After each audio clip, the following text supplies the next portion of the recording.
Hey guys, subscribe for daily content. And if you're shopping for gear, make sure you check out the description for the newest items at some of the very best online retailers. There's also links for some of the items that I personally recommend. Thanks! What's going on YouTube? Metal Complex here, and today I've got a very interesting knife review / knife overview to share with you guys. This is the David Lespect custom front flipper. This knife is truly custom in the sense that literally everything is handmade. There is no mold for his knives, apparently. He takes the raw materials, sees the design within the materials, and then makes it by hand, which is really amazing. Something that we definitely do not see now in the knife world a lot. There are definitely people still out there doing it, but you don't see it a lot. Even in custom knives, we still see some CNC, some sort of mold, right, within the different designs. So I really think that's interesting. I'm going to try and be straightforward. I'm going to do my best to share the details about Mr. Lespect and these knives with you, but I don't know everything. It's really hard for me to do knives like this justice because they're a little bit out of my comfort zone, versus like how I normally do my reviews. So think of this more as show and tell, just presentation, just letting you know that this exists and sharing what I know about these knives. Thanks so much to Ben for loaning this to me for review. This will absolutely go back to Ben when I am done. I don't think I would otherwise be able to get my hands on something like this. So thank you very much, Ben. Thanks to my patrons who are supporting me. And please make sure to follow me on Instagram at metal_complex. Before we proceed any further, these knives are very expensive and very sought after. They are obviously made one at a time. He does not pump out hundreds of these, and they're not sitting around on shelves waiting for people to buy. I started seeing pictures of knives like this, or seeing pictures of his designs on Instagram within the last year, and I was thinking, wow, those are exceptionally beautiful. I just didn't know anything about them. But here within the last few years, apparently at Blade Show and wherever else he goes, pretty much anything he makes just sells out immediately. And if you're wondering general price ranges, what I could find online at retailers, I don't know what the table prices are on these, but I'm seeing some of his more simple designs priced around $1,000, and some of the more complex and beautiful designs like this priced closer to $3,000. I'm also reading that at least some of the Damascus that you might find on his blades is sole authorship, or he creates it. This is a San Mai Damascus, so it has a core, and I am not sure of the composition, but if it's the same type of deal, sole authorship, it means that he is making the Damascus as well, which is holy cow. No wonder people are after this stuff, right? I'm seeing a lot of like ironwood. This has some kind of, rose hints in there, things like that. I'm unsure if it's actually ironwood. I'm really not that great at identifying wood on knives. You don't see a lot of that on my channel. You see a lot of titanium, G10, micarta, carbon fiber, zirconium, Damascus, blah, blah, blah. But not stuff like this. This is very beautiful, and truthfully, this is one of the most beautiful Damascus blades. It's San Mai, right? So there's a jacket and then there's a core. It's one of the most beautiful Damascus or San Mai Damascus blades that I have ever seen. I mean, look at the layers in that. That is just ridiculous. This is gorgeous. You can check him out on Instagram, David Lespect, or I keep saying David Lespect, but it's David Lespect. He is a French custom knife maker, so I'm hoping that I'm getting that pronunciation right, but if I'm not, I'm sorry. I don't know everything about him, and I'm really trying to do as much justice for this knife and Mr. Lespect as possible. Let's go ahead and get a measurement of this knife. So the overall length of this guy, and keep in mind, they're all going to be a little bit different, right, because there's no mold. So this guy's coming in a hair over 7 inches, 7 1/8. Your blade length is coming in at about 3 inches on the dot, and your cutting edge is also coming in at, about 3 inches on the dot.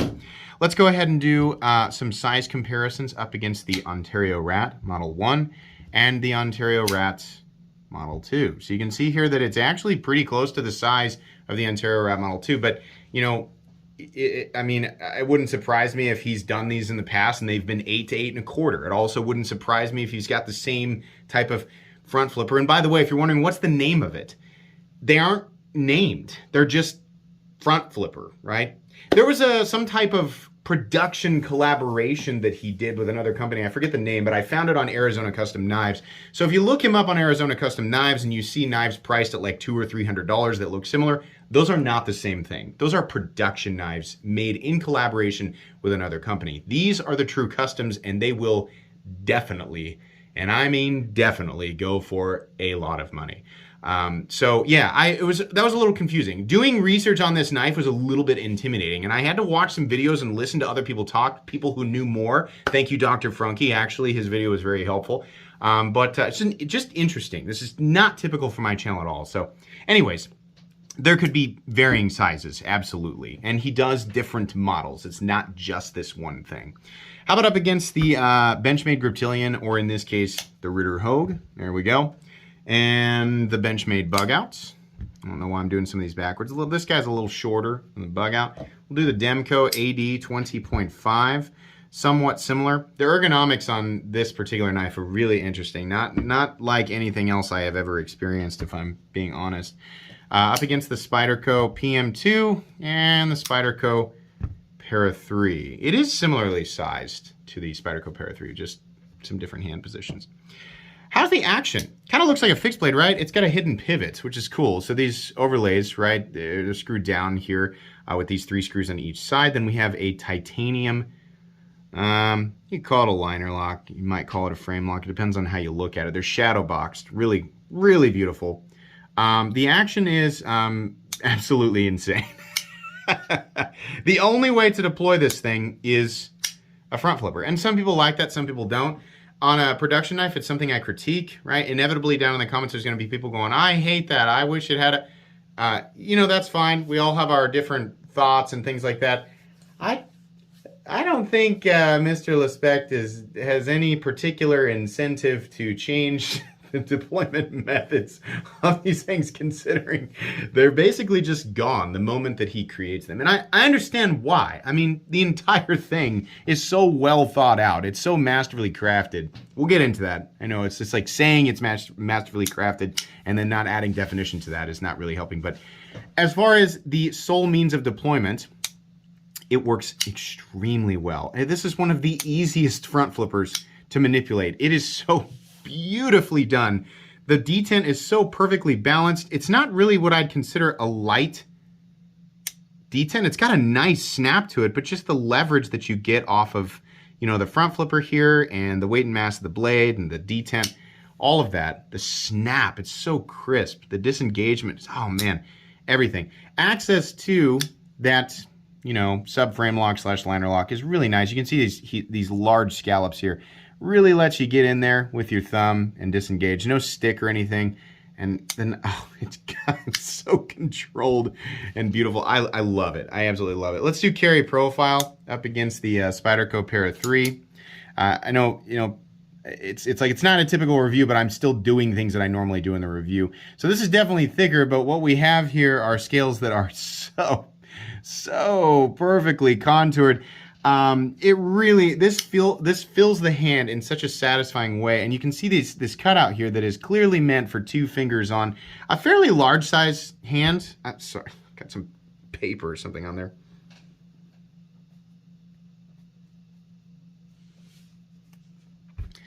This cutout here is clearly meant for, you know, anywhere from like a medium-sized hand to a large-sized hand. You can definitely get 2 fingers in there very comfortably. And even though this does look like it comes to a peak that might be uncomfortable, it is not. This is not sharp at all. There's nothing on this knife that makes me feel like I'm jammed into a spot that is uncomfortable. The clip is flat and very shallow at the bill, and even though it's a little bit pointy right there, I can't say that it's really bothering me. And this is, you know, it's one of those things where it's like we're going to talk about ergonomics if you were actually going to use it, and so questions come up from people who have never experienced anything like this or wouldn't buy it or for whatever reason, right? And they think, well, who's actually using that stuff? I don't know. I mean, I still want to talk about obviously this was meant to be, you know, it was actually built to be used.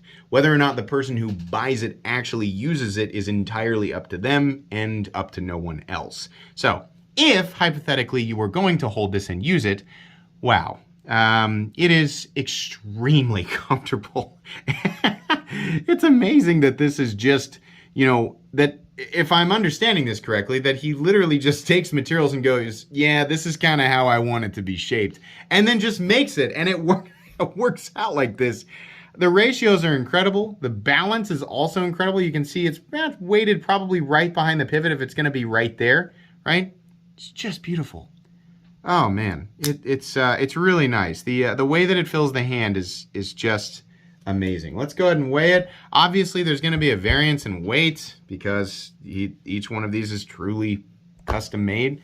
This guy weighs about 3.56 ounces, which means the ratios are not exactly perfect, but these types of knives really throw that standard out the window. Because as soon as I picked this up and handled it, I just went, oh God, you're right. I wasn't even thinking, is it a perfect ounce and inch? It just wasn't something that I was thinking about. It really just feels perfect. I don't know how else to describe it. I'm not going to do a hardware check on this guy. These are T6 screws. Underneath is a pivot that I would guess is T8, perhaps larger. I don't know. You know, if you buy one of these and you really want to take it apart, it probably won't be that difficult because the construction of it is not really all that complicated. We have titanium liners. We've got these overlays or scales, right? Then there's a pivot underneath. And then we have the basic internals of the knife, right? So I don't know. You know, I'm going to guess that the vast majority of owners are not disassembling these knives. But who knows? I mean, if you really want to, I bet they're pretty easy to take apart and put back together. Let's go ahead and measure. Be very careful here, but I'm going to measure blade stock thickness. My guess is that that blade is something like 120 thousandths. Sorry, it's not going to stand up there. Let me get my calipers woken up here. But yeah, that's going to be my guess. This is the reason for the tape on the calipers. No, it's actually quite a bit. Why am I so thrown off by that? That's so wild. Yeah, it's actually coming up at 140 thousandths or so. So there you go.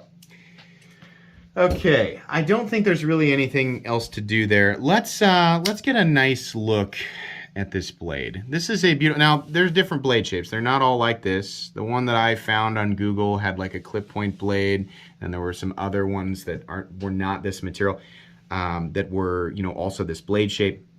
I believe he does, you know, a standard Damascus, RWL 34, and then obviously this Sanmai Damascus. Whether or not this Sanmai is also sole authorship is unclear.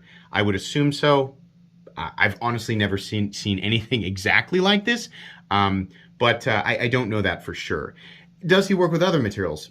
I honestly don't know. It's kind of hard to find, you know, more variety because a lot of this stuff it doesn't make it to retailers. There's not like archives of things, or at least there are not massive archives of things laying around on the internet for me to look through and kind of get an idea.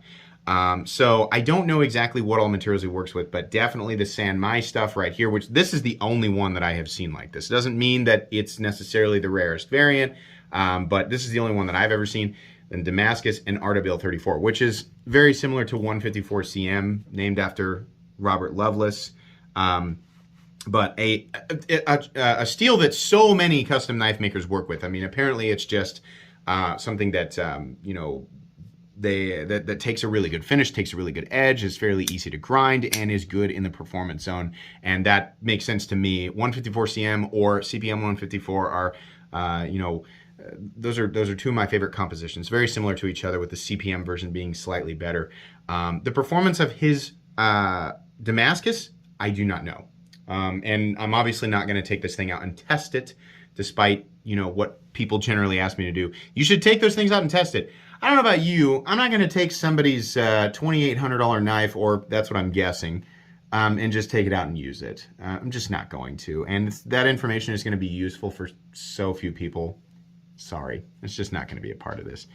But my goodness, it's gorgeous. Everything is so perfect. I was really I'm always blown away when I hear about things being completely and totally handmade, and the lines of everything. When you hear that, you expect to see some errors, some flaws, right? I mean, I've come to expect that when I hear handmade knife. And then you see stuff like this, and you're just like, oh my God, how? how was this made by hand? This is amazing. And you can understand why it would intimidate somebody like me, right? I have no idea. I mean, like this, it takes something like this and just throws it into this totally different universe, this universe that I don't physically exist in. So it's really hard for me to comment because I don't understand. I don't know his processes or anything like that. He would be a really interesting person to meet if I ever actually manage to go to Blade Show. I'll probably go out of my way if that ever happens. The layers and the pattern in this Damascus are beautiful.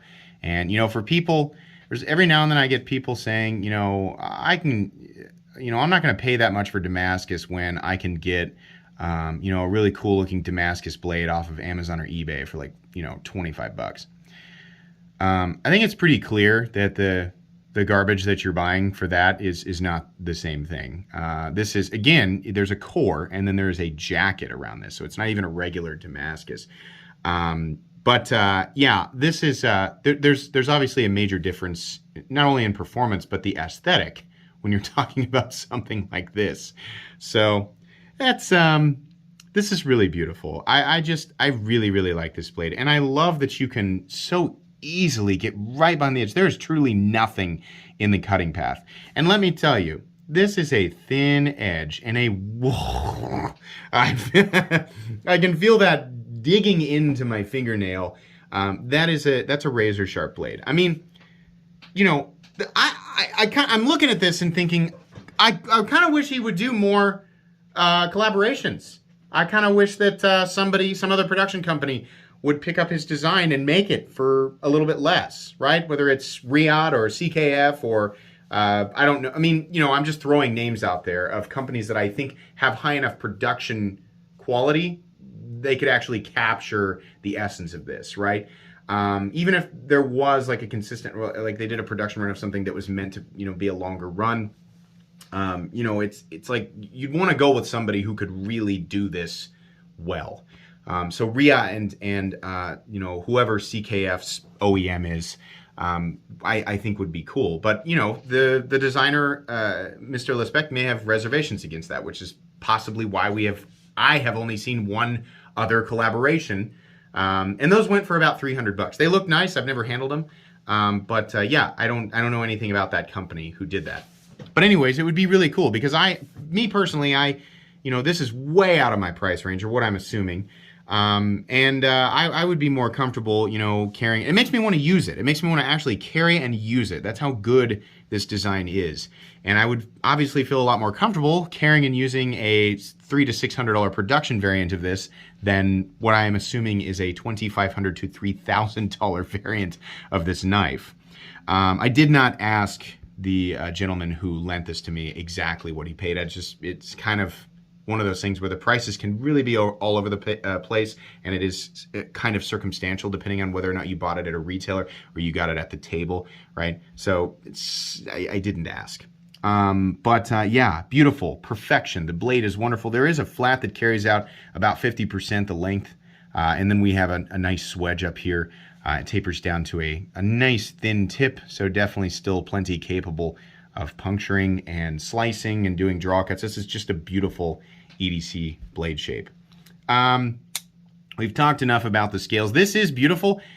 Wood is nice, and some people, you know, who get into this tier of knives, they seem to exclusively want wood or various types of wood. And like I said, I'm very unfamiliar with the world of, you know, wood that is appropriate for a knife.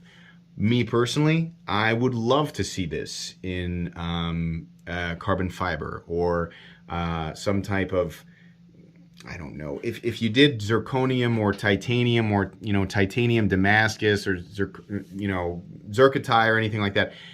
I feel like not only would it take away from the aesthetic, because this has a different type of look to it. I feel like those materials would take away from the aesthetic of this. Maybe a mokume would be cool and maybe light enough to keep the intended balance of the design, but I don't know. I think that there's probably a wide variety of materials that you could use. Carbon fiber I think would look really cool on this. Maybe a carbon fiber that imitates wood, kind of like what we see with some of the Rockset, like my Rockset Higo 2. I really like how that kind of imitates wood. I would like that. But I know a lot of people looking at knives like this definitely appreciate wood, so it's really hard for me to be like, I want it to be something else, right? Because it obviously does not need to be. The backspacer here is the same material. Really like just the transition here. You can see the slight shadow boxing, and then it goes titanium, and then this backspacer is actually, you can see it's actually scooped inward a little bit. Just there's a little bit of a scoop there. Really nice. Really, really nice. Pocket clip here is kind of, oh, I don't know why it kind of reminds me of like an oddly shaped farm machete. But it goes perfectly with the curvature. It follows the curvature of the spine back here. And then you can see this sort of head widens out. A little bit pointy right here, but again, it's not really bothering me. We have a perfectly smooth and contoured surface for this to glide over, and this should rise to meet most pocket seam thicknesses, so in and out of the pocket is going to be a breeze. Carry depth is also good. That's really all the more that's going to be sticking up out of your pocket. And I believe this is actually slightly recessed into the wood. Does he make lefty variants? I do not know. Lockup, you can see here we have, I don't believe there's an insert, not that it would need it. No, there's no insert, it's just titanium, and that's fine, no lock stick or anything like that. Lockout is completely and totally solid, and there is no pivot lash. This is a really nice knife. I try to keep my custom overviews not few and far between, but really pretty spread out. Because there's a different process. Before I look at something like this, it's not as simple as like, I'm just going to throw it in my pocket and use it for a little bit and then kind of speak on the design, right? I'm making my regular review process sound really simple, but some designs, that's all it takes, right? And then there are some, really nice production knives or mid-tech knives that might take a little bit more. And then there's some it just depends, like how much is it? How much of it is handmade? How much do I know about the maker, right? This was wildly expensive, utilizing materials that I don't fully understand and being completely and totally handmade by somebody who I'm not familiar with. So I still enjoy sharing this information with you, but again, you might understand why I'm a little bit reserved, a little bit intimidated by covering this. This is one of those masterclass items. Like if you are a knife collector and you're somebody who has familiarized themselves with the mega upper tier of this world, meaning thousands of dollars for a pocket knife is not necessarily something that's going to push you away. This is a great example of something that would really be a crown jewel in many people's collections. And apparently that is the case, right? If you own a David Lespect, sorry, and I may be mispronouncing his last name too. If I am, I'm sorry. But I can understand why so many people just are beating down doors to get these things, right? And if you're new to the knife world, that might sound crazy. You might be thinking, what? Pocket knives can cost almost $3,000? That's the first thing that's hard to contemplate. The even more difficult thing to contemplate is that not only do they exist, but people are beating down doors to buy them, right? It's not like they're sitting around going, gosh, I sure hope somebody pays this. No, like these are essentially gone. The moment that they come into existence, the moment that he finishes something, it's basically gone. It's basically bought. I've handled things that are literally double the price of this that are nowhere near the same quality, right? And I can't say that I've handled too much that's less expensive that really measures up to the same type of thing. But once we get into this crazy alternate universe of truly handmade knives where the processes and what's involved with making it are just so far out of, what I can comprehend, right? It's really hard to put a finger on price, and absolutely demand plays a role in it. Pride of ownership and exclusivity, which is something that people will absolutely pay for, not just in the knife world, but in any number of, enthusiast niches, right? And that's not an uncommon thing, so we shouldn't pretend that that's for some reason offensive. This is beautiful. It is masterful to the point, again, that I can't even comprehend. And it does not surprise me in the slightest that people go absolutely nuts for these things. Me in particular, I am just really blown away. I'm trying to get the light to dance off of this. I am really blown away by this blade. It looks like there are peaks and valleys, right, where the shadow or the light's like bouncing off of it. This is perfectly smooth. If you're wondering, can you feel what looks like a peak or sort of a hill in the? No, this is perfectly smooth, absolutely smooth. Beautiful knife. I am infinitely jealous of Ben, the owner of this thing, and it's a little bit nerve-wracking to have this thing in my possession right now.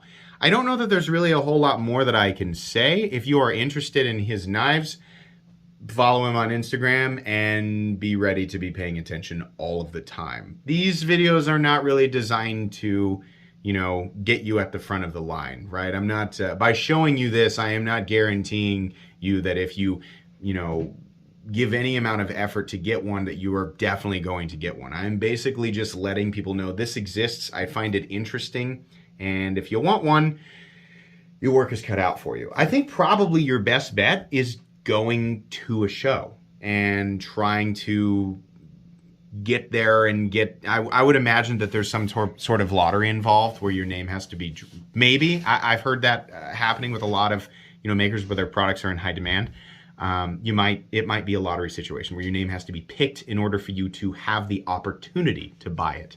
Again, the idea of that for new people is just going to be absolutely insane, but hey, welcome to the knife world. Very cool. To David Lespect, I hope that I did a little bit of justice to this. I hope that everybody else enjoyed. That's going to be pretty much it today. Please make sure to follow me on Instagram at metal_complex. If you enjoyed this video, leave a like. If you'd like to check out my other content, I do, of course, have lots of videos of knives that are either expensive or inexpensive that I do or don't like. So check those out. And if you enjoy all my content, go ahead and click on that Metal Complex logo right there and subscribe because there's definitely more coming. Thanks again for watching, everybody, and have a great day.